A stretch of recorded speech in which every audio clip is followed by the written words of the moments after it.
Ladies and gentlemen, once again, man, boys and girls, man, I am back with another one, man. It is your boy Lewis from the basketball. Welcome to Lewis's Basketball Network. I am back with another video. So, as we shall continue, we are continuing with part 2 of the 3-6 Mafia defending Le3-6 on LeBron never cheating the game. Let us continue with part 2, shall we? Grab some snacks and enjoy. But my thing is, if he plays, why he playing? They're out of the playoffs. I don't even know. That's a good question. I mean, they got nothing to play for now. I mean, with Shannon, he's going to pad his stats and you're going to congratulate him on every single game because, let's face it, Chris Broussard said it best. We're going to talk about LeBron James the entire postseason because Rob Parker is reaching because he's talking about how do you say that the playoffs don't need LeBron and Draymond? You honestly think that yelling and getting emotionally triggered makes you think you actually have an actual point. So my thing is, what is the point, Chris Broussard? Man, like, get to the damn point. And once again, listening to Barney over here, making no damn sense in his comments. Kobe wouldn't even play. If Jordan was out of the playoffs, they wouldn't even play. Jordan wasn't in the playoffs the last 2 years. Shannon, how do you know that Jordan and Kobe wouldn't ever play? Or are you just trying to find a way to reach to defend your boy Le3-6? Because that's what it looks like you're asking me. So you're telling me Michael Jordan and Kobe Bryant, two guys who gave their heart and soul to the game, would never decide to play just because they wouldn't make the playoffs? I mean, because if we want to go to 2005 and the LeBron stands go, well, Kobe Bryant missed the playoffs in his prime. Did you see the team that Kobe Bryant had? And even then, so they were in playoff contention. But him and Lamar Odom missed a multitude of games in certain stretches of the season. People forget that Rudy Tomjanovich was the head coach of that 05 Lakers team. They were, about 24-19? They were 43 games in. Once he got replaced due to health issues, and Frank Hamlin, who was a longtime assistant coach of both the Chicago Bulls in the second three-peat and with the Lakers in the Phil Jackson era at the start, he coached the Lakers to a 10-29 record. And people forget that Lamar Odom missed the last 18 games of the season. Kobe Bryant missed 16 games during a stretch from January to February. So they weren't really playing good basketball when Kobe was gone or when Lamar Odom was gone. Two big pieces. Their next best player was Caron Butler. He was the only other player besides Lamar Odom who averaged double figures that season. But trust me, if Kobe was healthy, he would have played all 82. He's played 82 4 times, and in 2 different seasons, he almost played 80 games. So he almost did it, 6 times? But here we're gloating about 82 games in year 15 for LeBron James. He only played 10 minutes of the first quarter in that last game. And he scored 10 points just to keep his double-digit streak scoring alive for regular season games consecutively. Once again, if we would have said playoffs, Michael Jordan would have beat him by a mile. If we include the playoffs, Jordan is far ahead. But because we only do regular season, that's the record he'll have. But if we include the postseason, Michael Jordan has never been held under 15 points in any playoff game of his career. LeBron James has been held under that 11 times. Let that sink in. But he's better than Michael Jordan. Let that sink in. He's at Washington, and he played all 82, didn't he, Skip? Kobe. You know, I'm going to do a future video because I love how these guys continue to bring up the Wizard years. First of all, the real reason that Michael Jordan even played for the Wizards was because he was promised ownership. So he had no intentions of playing. That's really one of the reasons why the biggest reason why he came back, because Michael wanted to be an owner. So let's get that through our minds. Also, for those who say that he didn't give back to the community, and I've already said this, and Michael Jordan didn't give back to the community, he donated $1 million to the victims of 9/11. Let that sink in for those who say that Michael doesn't give back, especially for the ones that keep saying he doesn't give back to the black community. I'm going to repeat this again, and Michael Jordan said this on many interviews. If I'm not knowledgeable in something that I know nothing about, I cannot simply comment on it, and I have to leave it alone, because at the end of the day, I am a basketball player. Once again, let that sink in. I was trying to play every single game because, as Kobe said, he hate when players sit out because it's going to go by so quick. I think, to me, once again, what Shannon was trying to talk about, he's trying to find a way to try to spin this around in terms of trying to spew hate on Jordan and Kobe. And I'm going to say this again. To me, this is just my personal opinion. When I study Kobe Bryant's words, some of the things he's saying is true, but I think at the same time he's playing a little game with LeBron James, and it's called he's playing the heads and tails game. That's what he's doing. Kobe's looking at it from both sides of the coin, and I'm going to tell you this. If LeBron James does not win a championship in LA, Kobe Bryant will come back and subliminally will say, I told you so, and you think this guy's better than me? Mark my words and remember when I said this, ladies and gentlemen. And you're going to look back and like, damn. You're going to be a young Damn, man. exactly. I wish I'd have played these games. So LeBron. Yeah, damn. Damn, I knew Kobe was right when they was talking about not to sign LeBron James. Damn, I knew the Laker fans didn't want to sign LeBron James. Damn, I knew those objective people said LeBron was not going to make it out in the Wild Wild West. And we talking about the Wild Wild West. I told you LeBron got exposed in the Western Conference. He dominated in the East, okay? That was his security blanket for his stat padding, for his lack of defense, to make excuses to say, look what he did. That he had to go through 7-game series against Indiana and against the Boston Celtics. They were without, listen, Indiana was not as good last year as they are this year, and Oladipo is out this year. The Boston Celtics were out their 2 best players, and they somehow got pushed to 7 games. I'm telling you, LeBron, what he does is, even though he's obviously the favorite and he has the better teams, he plays the underdog role for when he goes to the finals. Picture that. That's what LeBron does.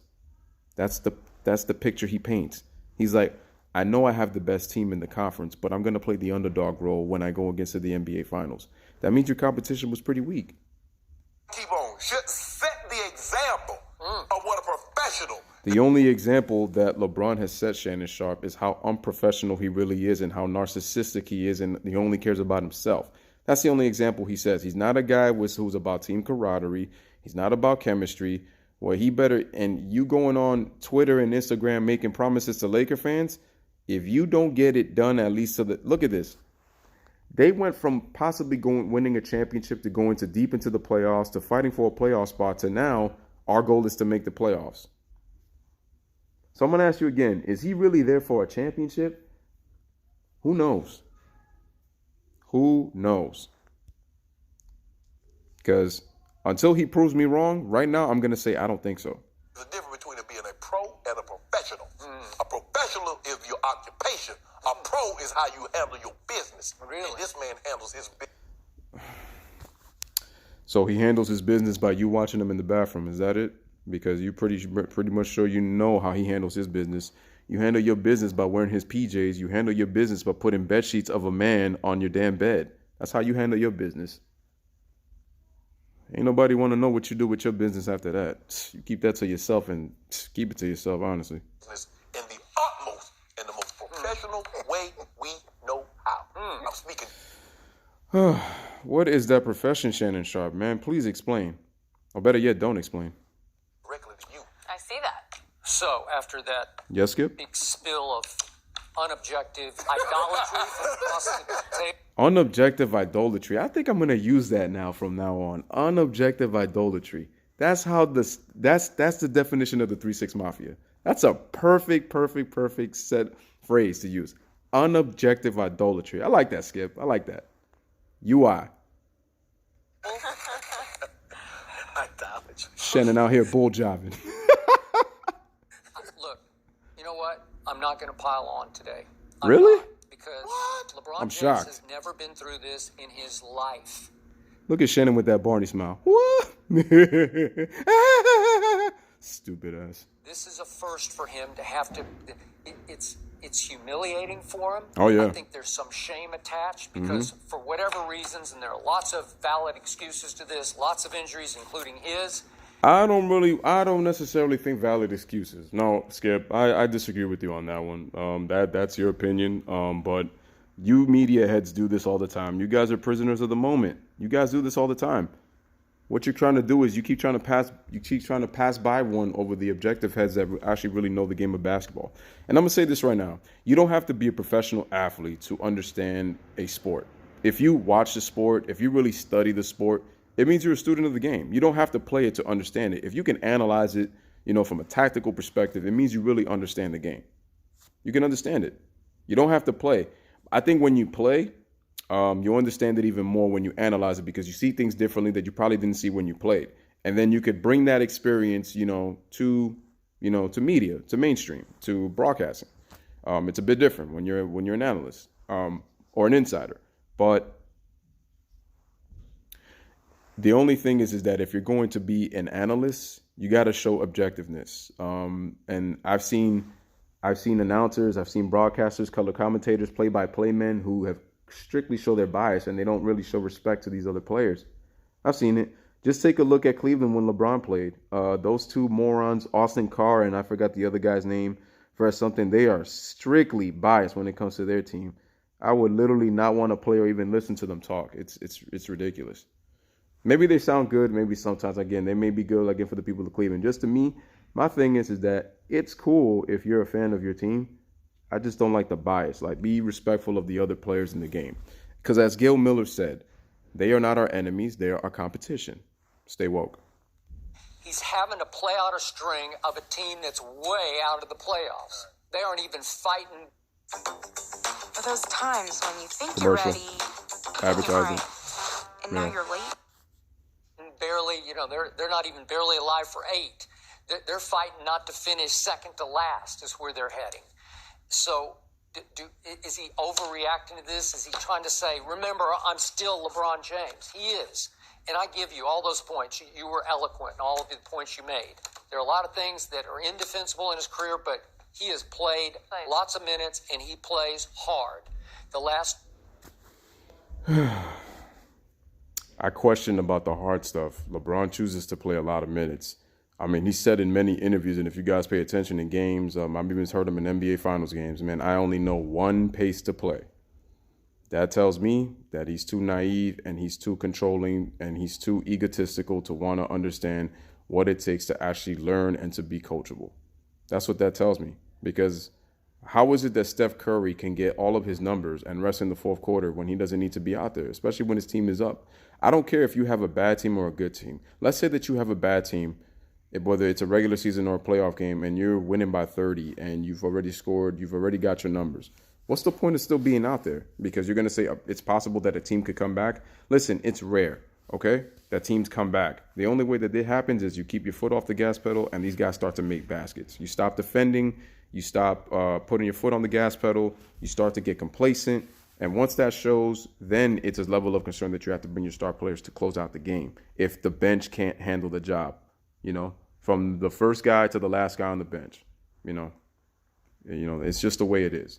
But, with LeBron, it's just, like I said, it's about picking and choosing. So when I see him, when Skip says play hard, I'm not saying that LeBron hasn't, but it's like I feel like a lot of times, and more so now late in his career, he picks and chooses when to play hard because he's taking days off in Cleveland. And like I said, Cleveland is the only franchise where LeBron could get away with that, unless you see another dysfunctional franchise that will give the reins to LeBron and say, yo, you could do whatever we want. We know we're bad. We're going to listen to you because you're proven, you've won championships, and we'll do whatever it is that you think we need to be successful. And if LeBron is given that power, it will be his safety blanket for when the excuses comes when things go bad. So Skip, no, I don't agree with you that he's always play hard. I feel like he picks and chooses when. He's capable. I've always said LeBron James is capable. I mean, he's a talented player, but I don't think he plays hard all the time. No. Especially, like, you can't say that when in the postseason, in the biggest of moments. I'm going to say it again. I'm going to give him his benefit of the doubt. He's been clutch. But at the same time, he's had too many moments when he's quit. Whether he should play hard, even if the outcome is, you already know what the outcome is going to be, or if they even have an opportunity to win, to where you could change the paradigm of like, wow, maybe there's something that can happen here. Like, what you do is that when you play with your heart out and you put doubts on the opposition minds, then what you tell your team is, hey, yo, if we got to believe. If we can believe we can do this, we can get it done. Even if the obstacles are against us, we weren't supposed to be here. Like, that's when you use that underdog mentality. Like, but LeBron doesn't do that. LeBron chooses to put the underdog mentality even when he's the favorite. He's had a tendency to do that in his career. And that's what I've noticed now when he's traveled from going to Miami, back to Cleveland, and now to Los Angeles. He puts that role on him to make it seem like if it's like everything that he's dealing has always been a challenge. No, it's called artificial challenge, but it's not. challenge like he actually says it and makes it out to be. 2 years, he mostly quit playing tenacious defense. Tenacious. Sometimes he'll pick his spots occasionally. No, not even tenacious, not even picture spots. He got pushed by Kyle Kuzma, man. That's beyond below tenacious. Like, he's just out there, he's out there ball watching, man watching. That's it, Skip. He's on an island, bro, basically. Like, I think it's even to the point that, well, I think it's probably he's been sipping too much wine. I mean, he comes to the games drinking wine. I've never heard of a superstar player in NBA history. Dude.